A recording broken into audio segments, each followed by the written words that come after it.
Score drops on GMAT practice tests are one of the worst things that can happen to you while you're studying, but it happens all the time. It even happened to me back in the day when I was studying. My second practice exam and my third practice exam both went down from my starting score. It was a terrible, terrible situation. And if you want to hear more about my story and how I handled that and dealt with it and overcame it, then click the link in our bio and check out our webinar, and I'll go in depth with that. But for now, let's talk about the cause of score drops and what you can do to both prevent them and fix them if they happen. So number one cause of score drops is bad time management. If you haven't figured out how to manage your time well so that you can complete the section in a reasonable amount of time, then you want to integrate some short time sets into your studies. I strongly recommend using official guide practice questions, and you can just do 10 in a row, let's say, and set a timer for about 20 minutes and work on being able to complete those 10 questions well within that 20-minute time limit. That means you should have the flexibility to go up to 3 minutes on some questions and get out of or just finish other questions quicker within a 1-minute time horizon. So what you should be aiming for there is about 60 to 80% accuracy. If you're getting all 10 questions right within that 20-minute time horizon, then your time set's probably not hard enough and it's not going to be representative of the real exam. And if you're only getting 5 or fewer questions out of those 10 right, then the difficulty level is probably too hard. So what you want to do if it's too hard is go down in problem number in the official guide.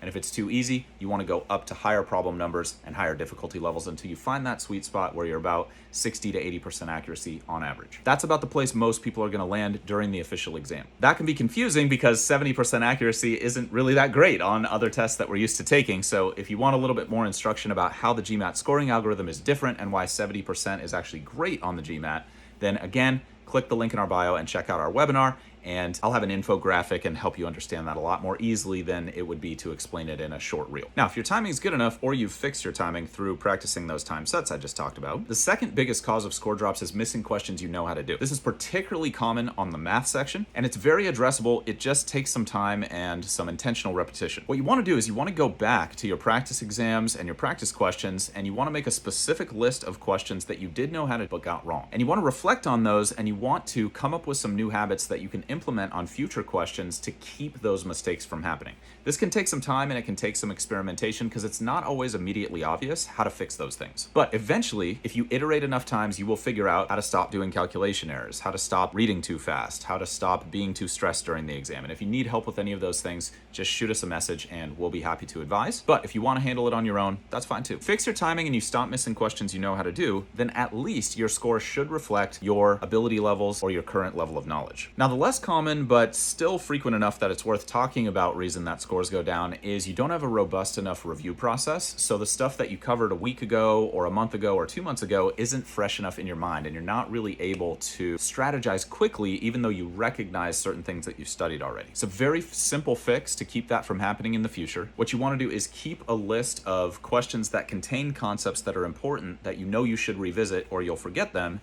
and you want to resolve 3 to 20 of those during every single study session. I recommend right at the beginning because one of the biggest mistakes people make is doing too many new questions and not revisiting old questions on a regular basis because it doesn't feel good. It doesn't feel like they're making progress. But it's actually critically important, and if you nailed all 3 of those things, you should definitely see a score rise on the next exam. Now, if you don't and you're still confused, you might need a little bit more in-depth and more personalized analysis, and some of the general advice that's inherent with a video like this, because I'm not talking to you personally and not looking at your specific data, might not be enough for you. And if that's the case for you, I'd invite you to book a call with us. We'll take a look at what's going well and what's not going well in your prep, and we'll do our best to help you out. Lastly, there's no way around the difficult emotions that come with seeing a score go down, especially if you've been studying hard. So just know many other people have been through that. They're going through it right now. And the best you can do is share your feelings, get them out, and then do your best to build your perseverance and your resilience, move on, and re-strategize to keep it from happening again in the future.